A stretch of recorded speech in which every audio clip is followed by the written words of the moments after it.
Hola Alfonso, gracias por estar. ¿Cómo estás, Diego? Buenas noches. Placer estar. Bueno, te invito a un recorrido, vamos al hoy y después damos una vueltita por el ayer, que hay gente que espera esa vueltita también. Empecemos con el hoy. Yo comentaba que el presidente se está juntando con empresarios grandes, está tratando de dar guiños amigables al mercado también. ¿Qué te parece este momento económico? Te hago muy general y después vamos a planos más chiquitos.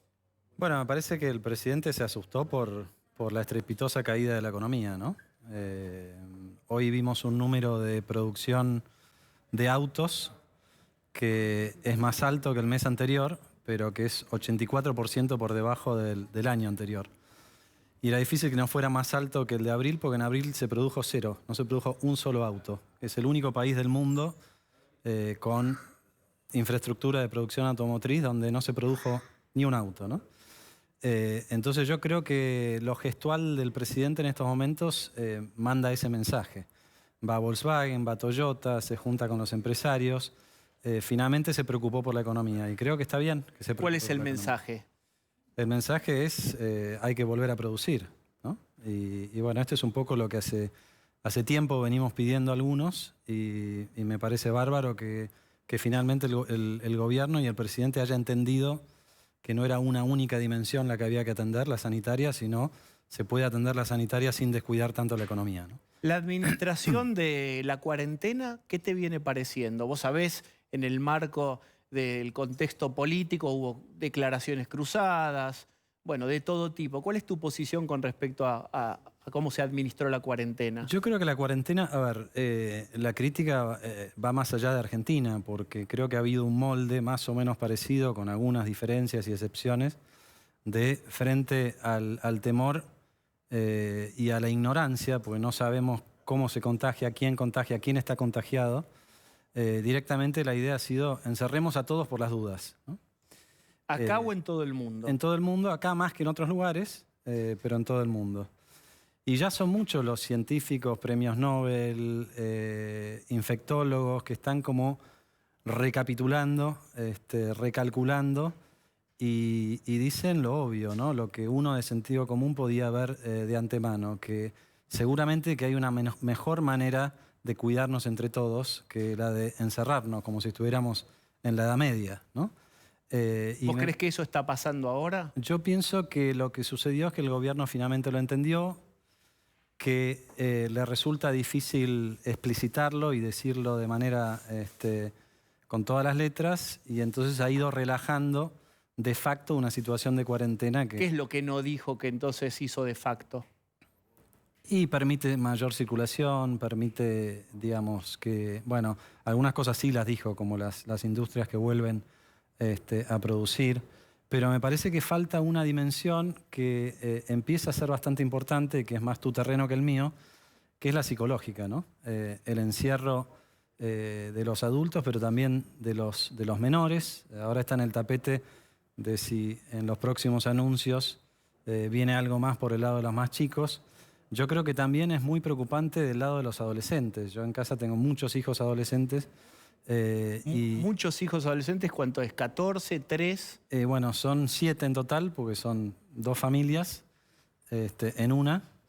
Has producido, Alfonso. Bueno, sí. Preocupado por la producción. Ensamblamos 2 familias. Está muy bien. 2 familias. Y la verdad que ahí es donde vos ves, los que más sufren son los adolescentes, ¿no? Los que pierden el contacto social en un momento tan importante de su vida, el deporte, la educación, ¿no? Y ni que hablar cuando empezás a comparar lo que sucede en hogares de mayores posibilidades con hogares de menores posibilidades, ¿no? Lo que yo veo en casa, están todos conectados a través de Zoom con la universidad, con el colegio primario, secundario, y obviamente que en la mayoría de los hogares de Argentina, donde hay una sola computadora, eso no puede suceder, ¿no? Entonces, viste que hay como una graduación de menor a mayor acuerdo con las medidas del gobierno y hay gente que habita o habitó tu espacio político que ha sido de menor acuerdo, otros de mayor acuerdo. ¿Dónde te pondrías vos si dieses el mayor acuerdo? No, Hay pero gente que ha sido sumamente crítica. yo cierro con lo que venía diciendo antes. Primero, es una herramienta muy primitiva, es la herramienta de la Edad Media. Y La segundo, cuarentena. sí, encerremos a todos por las dudas, ¿no? Pero hay otra que se te Sí, venga por a la... supuesto, distanciamiento social, protocolos, tratar de distinta manera a la población de riesgo que a la otra. En Europa la mitad de las muertes sucedieron en geriátricos. Ese dato ya lo teníamos acá, ¿no? Entonces digo, con más información y más sofisticación, no tenés que ir a la cosa tan primitiva de encerrar a todos, ¿no? Pero además de ser primitiva, es muy regresiva, porque al final de cuentas los que tienen la posibilidad de trabajar desde casa son en general los que tienen un mayor salario, ¿no? En tanto que los informales, los que viven el día a día, los que dependen de la changa que tuvieron ese día, si a esa persona vos le decís no salgas, le estás diciendo no comas. Y esto Si tuviera un infectólogo, Alfonso, y dijera, en el transporte público donde viaja la mayoría de las personas, el motor productivo de la Argentina, se producen los contagios. Podríamos tener una catástrofe. No sé, me imagino un infectólogo diciéndote eso. ¿Qué contestarías? Bueno, ya lo contestan todos los días, ¿no? Y la verdad que no veo a los infectólogos tampoco quejándose de que la gente empezó a circular y de que se empezó a abrir la economía, ¿no? Así que yo creo que este es un debate que lo miraremos con alguna distancia en el tiempo. Y aparecen también algunas confesiones. Por ejemplo, en estos días apareció la primer ministra de Noruega, que creo que Alberto Fernández en un momento lo citó como un ejemplo, Sí. ¿no? Y dijo, cometimos un error encerrando a todos. Si volviera el virus, lo haríamos de otra manera. Bueno, de todas las experiencias se aprende, ¿no? Me parece que esa es un poco la idea de este momento. O sea, para vos fue una herramienta medieval. Sí, para mí fue una herramienta poco sofisticada que tuvo un costo económico mucho mayor al que podría haber tenido. O sea, se podrían haber salvado la misma cantidad de vidas sin destruir tanto valor económico. El gobierno dice que puso 2 puntos del PBI en ayudas, paga con ATP la mitad de los salarios. Hay planes de apoyo. ¿Te parecen suficientes? ¿Te parece una buena iniciativa? Me parece que la idea y la intención es buena. Creo que la gestión no es buena, por eso no llega a donde tiene que llegar. Y por supuesto me parece insuficiente, ¿no? 10.000 pesos por mes para alguien que seguramente, no sé si en promedio, pero en buena parte de los casos, con sus changas y con su trabajo informal, cobraba mucho más que eso. A ver, hay un trabajo de la UCA, del Observatorio de la Deuda Social, de la primera quincena de mayo, acá en el área metropolitana de Buenos Aires. Y lo que encontró ese trabajo fue que en el 75% de los hogares pobres, encuestados del AMBA, habían caído los ingresos durante la cuarentena respecto de cómo venían antes. Entonces, efectivamente, lo que eso me indica es una encuesta, entre otras, ¿no? Pero me indica que más allá de las buenas intenciones y los esfuerzos del gobierno, no están llegando al 75% de la gente que podrían llegar. Lo mismo está pasando con las pymes, por ejemplo. A diferencia de otras personas que dan opiniones o miradas, vos estuviste en la gestión real, incluso muy tempranamente en el Banco Central. Tendrías 36, 37 años en el 2012, hago bien la cuenta. Es decir, Hiciste los deberes. y sí, los deberes, como siempre, pero además, digamos, vos hace muchos años tenés cargos importantes, los tuviste. Si yo te tiro las llaves y te digo, ahí están, Alfonso, con las circunstancias actuales, ¿qué podrías hacer diferente? Ensayo de poder real. Move una palanca ahora desde el sillón transparente. A ver, yo creo que lo que se está haciendo ahora se tendría que haber hecho antes. ¿Y qué es lo que se está haciendo ahora? Es abrir con protocolos, como sucedió desde el principio, por ejemplo, en la industria de los supermercados. Hubieras abierto antes. Sí, claro. ¿Cuánto antes? Con protocolos. Bueno, ¿Cuánto antes? no lo sé, no estuve ahí, digamos, pero evidentemente 80 días, comparado con cualquier otro país del mundo, luce demasiado alto, ¿no? Creo que hubiera comunicado mejor. Hay días que nos dicen, bueno, no días, pero antes el barbijo no ayudaba, después el barbijo era obligatorio, ¿no? Parece que podías salir a caminar con tu hijo, pero cuando vas en el auto con tu mujer tiene que ir atrás, a pesar de que después dormís con tu mujer en la misma cama, ¿no? Creo que ha sido muy confuso todas las instrucciones desde ese punto de vista. Me parece que habría que haber comunicado mejor. y creo que habría que haber enfocado mucho mejor los recursos para atender a los que más sufren la herramienta, ¿no? Los más humildes, los informales, los que viven el día a día y las pymes. Creo que el gobierno se quedó corto con esos recursos que dice que puso a disposición de los que más lo necesitan. Tengo un pequeño álbum de fotos, no te asustes, son pocas fotos, las vas a ver acá. Okay. Vamos a la primera. Ese señor ocupa un cargo que vos ocupaste. No. Ah, sí, sí, claro, sí. Sí, Banco Central. Sí. Me confundí porque Miguel estuvo mucho tiempo de vicepresidente. Correcto. Y ahora está de presidente, es verdad. ¿Cómo estás mirando la actuación del Banco Central? Bueno, lo veo como tantos momentos en la historia argentina corriéndola de atrás, ¿no? Cuando uno ve un Banco Central que pone controles sobre controles sobre controles y no termina de conseguir lo que está buscando. ¿A cuáles controles te referís? Sobre todo los cambiarios, ¿no? Creo también que al Banco Central le faltó pólvora en esto que decía antes de los recursos. Me parece que se tendría que haber animado, como hicieron otros bancos centrales en el mundo, a garantizar los préstamos. Vos viste que hay toda una discusión, bueno, los bancos... Si llegan o no llegan, claro, si la tasa del 24, si te la dan o no. Se llenaron durante los últimos 4 años, ahora que presten. Primero no es cierto que se llenaron, o sea, si vos mirás los números, durante el gobierno de Macri perdieron un 25% de su patrimonio en términos reales. Pero en todo caso, al banco le cuesta prestarle a una empresa que sabe que no le va a devolver el préstamo.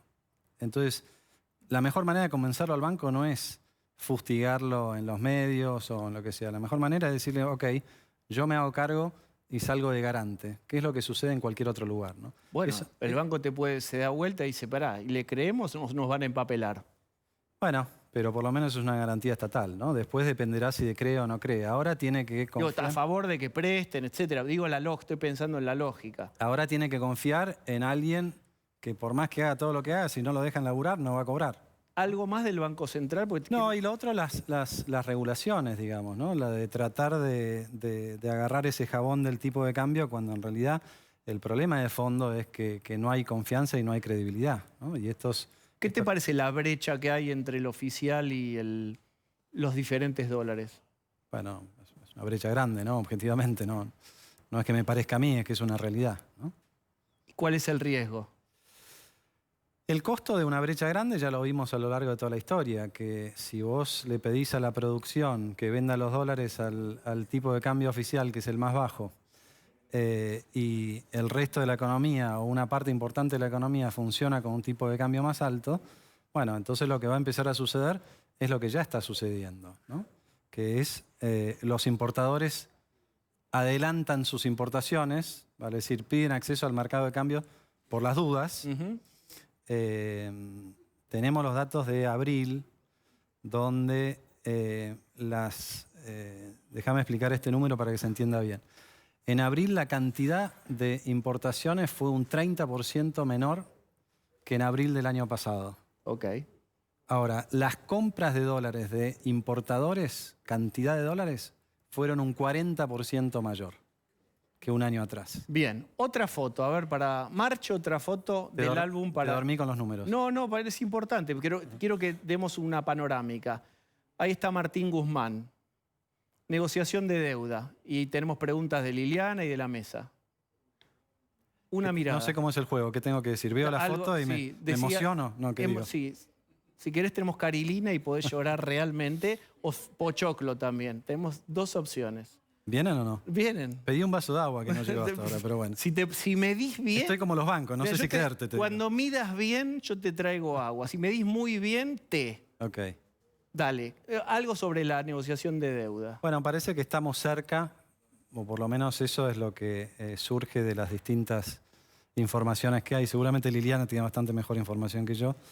Hay una intervención del Fondo Monetario que según como uno lo ve ayuda o embarra la cancha. Y bueno, lo que yo espero es que esto llegue a un final feliz, ¿no? Me parece que lo que le marco a Guzmán es que él tendría que haber negociado antes de hacer la primera oferta. Si vos haces una primera oferta y sorprendés a todos los demás en la mesa, bueno, lo más probable es que tengas que ir corriéndote y que tengas que ir corriéndote. Ya vamos por la segunda y con la segunda no alcanza, ¿no? Entonces creo que si esto se hubiera organizado y se hubiera pensado de otra manera, Argentina hubiera tenido un desenlace mucho más favorable desde el punto de vista económico. Marcela Pagano. Hola, Alfonso, buenas noches. ¿Cómo estás? Hola, Marcela. ¿Qué tal? ¿Cómo estás? Te quería Acá la preguntar... mirás. Ah, la miro acá. En pantalla gigante. Es que estamos con distintas cámaras. Te quería preguntar concretamente sobre la emisión monetaria. Hay un dato, por ejemplo, que acaba de salir del Orlando Ferreres que habla de una inflación núcleo, es decir, esa inflación que, para que todos entendamos, está pulida de los efectos estacionales, por supuesto en un contexto de cuarentena, del 1,7%. ¿Cuánto hay de que esa ayuda de la que recién hablabas con Diego, que se estima más o menos en 3 puntos del PBI, no redunde en el último cuatrimestre en una inflación de 4, 5, 6%? Es decir, que se acelere la suba de precios. Bueno, hoy no es un problema, Marcela, como vos sabés, porque por más que haya más pesos circulando, hay menos gente circulando, digamos, ¿no? Entonces, el corralito está en las casas y la gente, aunque le lleguen o no le lleguen los pesos que emite el gobierno, como dije antes, no le llegan a los que más lo necesitan en todo caso. Claramente ha caído mucho la demanda, ¿no? El consumo. Entonces, al haber caído el consumo, quizás más rápido que la oferta, que la cantidad producida, entonces hoy no hay un efecto de todos esos pesos sobre la inflación. No es como ocurre habitualmente, que si sobran pesos, esos pesos eventualmente, después de dar varias vueltas, generan un aumento de precios. Tu pregunta es, ya imaginando, pasó la cuarentena y sí, esperemos que también la pandemia, bueno, va a depender mucho de las decisiones del gobierno y de las medidas que tome el gobierno. La primera medida, y volviendo a lo que me preguntabas antes, que tiene que ver con lo que dije de la comunicación, es el gobierno debería explicar cuál es la hoja de ruta hacia adelante. Yo lo veo al gobierno muy cercado con los tiempos de la cuarentena, administrando la cuarentena, pero no pensando en lo que sucede después. Y esto genera incertidumbre, y la incertidumbre genera después la presión sobre el tipo de cambio. Si hoy el gobierno pudiera decir, bueno, este es mi programa para cuando salgamos de la cuarentena. Es más, este es mi programa para de ahora en adelante. Vamos a salir así de la cuarentena, estos sectores primero, después estos, después estos, y esta va a ser la manera en que nos vamos a manejar. Eso elimina la incertidumbre y, entre otras cosas, puede ayudar eventualmente a que vuelva la confianza y que no sobren tantos pesos. Pero vos fuiste ministro. ¿No lo muestran porque no lo tienen o por especulación? Quizás porque no lo saben, quizás porque están demasiado concentrados en esta urgencia, ¿no? Yo, cuando tenga la oportunidad, lo digo, evidentemente esto es inédito, le pasó a este gobierno y hay que ser muy contemplativos respecto de cómo lo van manejando. También digo, hay errores de gestión que no se pueden perdonar, ¿no? Como aquella vez a principios de abril, cuando entre Banol y en Lancés y Pelle en el Banco Central largaron a todos los jubilados a la calle para que salgan a cobrar en medio del momento más estricto de la cuarentena. Bueno, finalmente lo rajaron a Banoli, pero al día siguiente le dieron otro trabajo, ¿no? Entonces, esto yo también lo uso como ejemplo de falta de gestión, y los límites de la gestión habría que ir puliéndolos a medida que se avanza, y también, ¿por qué no?, consultar con otros, ¿no? Que el único grupo de consulta sean los infectólogos que le dicen a Alberto lo que Alberto ya quiere, ya sabe o quiere que le digan. Bueno, me parece que hay que ampliar ese espectro y es un muy buen momento para traer de vuelta a la mesa la idea de siempre, que Alberto Fernández la propuso incluso durante la campaña presidencial, que es la del Consejo Económico y Social, ¿no? Bien, mientras se prepara Liliana, ustedes me dicen si ya está Liliana. Sí, acá. ya está Liliana y te va a preguntar Liliana, dale. Okay. Bueno, retomo la pregunta de Marcela. En algunos despachos se habla que la única manera de absorber todos esos pesos que están circulando y evitar, evidentemente, un rebote inflacionario sería a través de colocar un bono a los bancos. Vos has estado en 2 puestos, en el Ministerio de Economía y en el Banco Central. ¿Cómo crees que se puede esterilizar todos esos pesos que, si no, indefectiblemente pueden generar mayor inflación? Bueno, se esterilizan de 2 maneras, Lili. La manera más virtuosa es que, producto de un programa creíble, de una hoja de ruta en la que todos podemos confiar y del retorno de la confianza, aumente la necesidad de esos pesos, aumente la demanda de dinero y no sean tantos los que hay que absorber, ¿no? Ese es el primer paso que yo propondría. La segunda cuestión es lo que sobre, y esperemos que no sobre tanto, de qué manera se absorbe. Y ahí lo puede absorber el Banco Central con las LELIQs. Que les han vuelto, ¿no? Me detengo un segundo sobre las LELIQs, me llevaste ahí, yo no lo pensaba decir. Pero Alberto Fernández en campaña dijo, vamos a privilegiar los jubilados por sobre las LELIQs. Y resulta que los jubilados cobran menos, ¿no? Menos que la ley anterior y en algunos casos menos que la inflación. Y las LELIQ están, si le sumás también los pases del Banco Central, más altas que antes, ¿no? Entonces el Banco Central puede absorber, también lo puede absorber el Tesoro a través de un bono, que es como sucede en muchos países del mundo, ¿no? De vuelta, si eso funciona o no dependerá de lo que ofrezca el gobierno como posibilidades de futuro hacia adelante. Pero en ese sentido te llevo a la pregunta de las expectativas. ¿Qué tendría que prometer de ser, y además que pueda ser cumplible, el gobierno para que se genere esas expectativas positivas, incluso también en los sectores empresarios, para volver a invertir, tomar crédito, etcétera? Bueno, una visión de largo plazo, una visión de desarrollo, una serie de regulaciones que no se cambian todos los días, ¿no? Ese sería un buen camino. Un esquema de, no sé, alivio impositivo para los sectores que se quiere efectivamente apoyar. Pero yendo de vuelta a tu pregunta, hay una diferencia muy grande entre si ese bono que habla el gobierno es un bono que le van a colocar de manera voluntaria o de manera forzosa a los bancos, ¿no? Sí. Porque lo que hay que recordar, digo, a veces en el gobierno y fuera del gobierno también se olvidan de que la plata no es de los bancos, ¿no? Es de los ahorristas. Es de los ahorristas. Entonces, cualquier experimento que hagas con los bancos, con aquellos que no nos quieren ayudar, toda esta cuestión, el experimento lo estás haciendo con el depositante y con los ahorristas. Entonces, no es una buena manera de volver a prender la mecha de la confianza, ponerle un bono forzoso al quien sea, pero sobre todo a los bancos, ¿no? Estimado, vos viste que en el gobierno de Macri, del que vos fuiste parte, siempre había un debate que era gradualismo shock. Para el periodismo también puedes hacer gradualismo shock. Prefiero shock. ¿Qué le dirías al señor o a la señora que te están mirando y dice, Alfonso habla, pero formó parte de un gobierno que económicamente fracasó?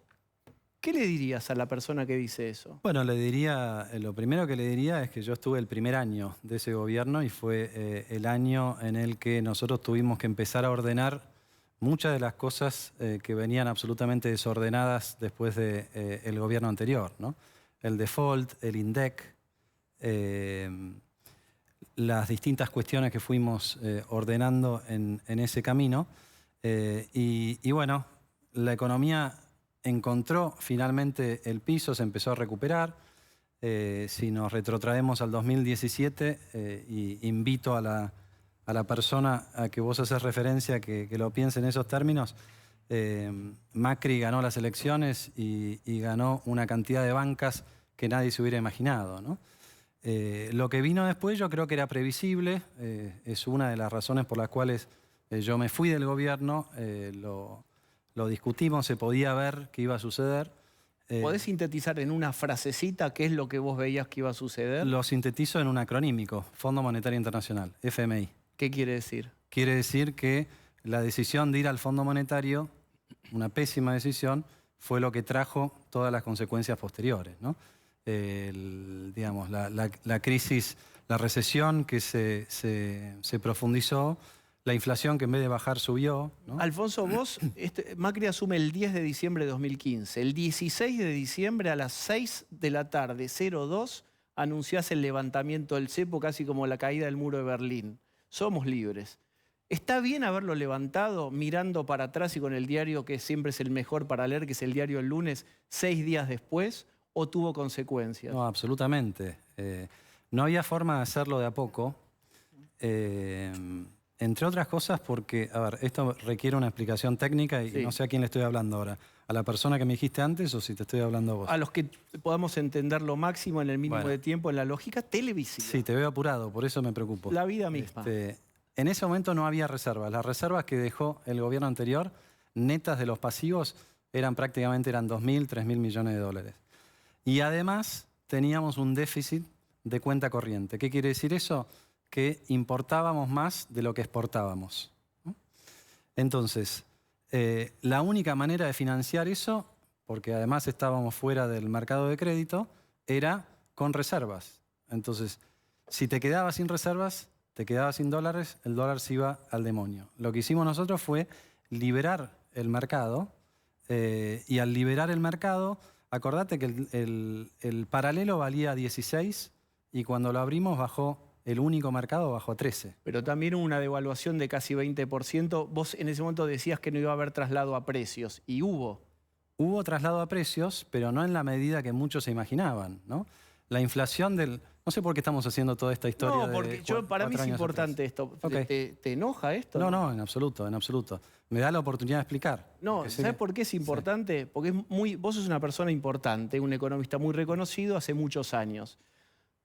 Insisto con esto, y el gobierno de Macri se termina yendo o no reeligiendo por los problemas de la economía. En ese primer tramo vos estuviste y fuiste muy importante. Por eso vale la pena hacer una costura final de esta charla con un par de cuestiones. Perfecto. La inflación del 2016, para hacer la crónica histórica, fue del 36%. En ese 36% hubo 11 puntos por lo menos de tarifas. O sea, ya estamos en 25. Y hubo entre 4 y 5 puntos de eliminación de las retenciones, que también fue una promesa de Macri durante la campaña, y cuando desaparece la retención, aumenta el costo de producción de algunos alimentos, correcto, como el pan, por ejemplo.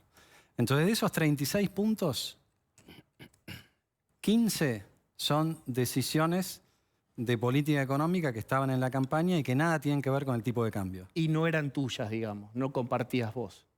Habían sido planteadas durante la campaña, y sí, yo las compartía, por supuesto que sí. Pero digo, no se le puede adjudicar a la devaluación todo el salto de la inflación, ni tampoco al cepo el salto de la inflación. Te doy un dato. Te enojaste, te conozco y te enojaste. No, te doy un dato para que se entienda bien. ¿Cuántos meses van de Alberto Fernández? ¿Van 5 meses? Sí. La inflación de alimentos de Alberto Fernández es casi exactamente la misma que la de Macri en los primeros 5 meses de gobierno. Sí. 20-21%. A pesar de que Alberto tiene el tipo de cambio administrado, controlado y creciendo muy poco por mes, y que Macri devaluó ese tipo de cambio oficial muy fuerte en el primer momento. Tengo una última.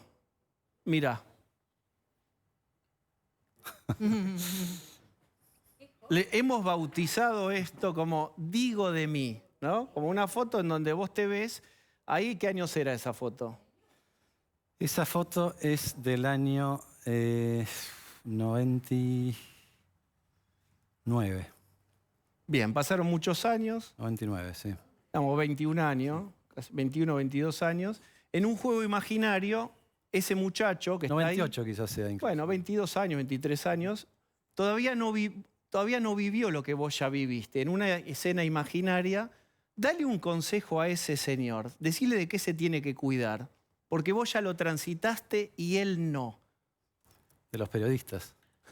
Estás enojado, estás enojado. ¿De qué se tiene que cuidar? Bueno, no, no estoy enojado. No. ¿Qué más? Dale. No. ¿De qué dice Marcela? Digo, de algún funcionario de la FIP. No, algo que... Digamos, es que la pregunta no se entiende bien. ¿De qué se tiene que cuidar? Hay algo. ¿Viste como los jugadores que dicen, esa jugada la erré, era por abajo Palacios? ¿Hay alguna jugada en todos estos años o en la gestión última que vos digas, si yo hubiera definido de otra manera, hubiera sido la suerte diferente?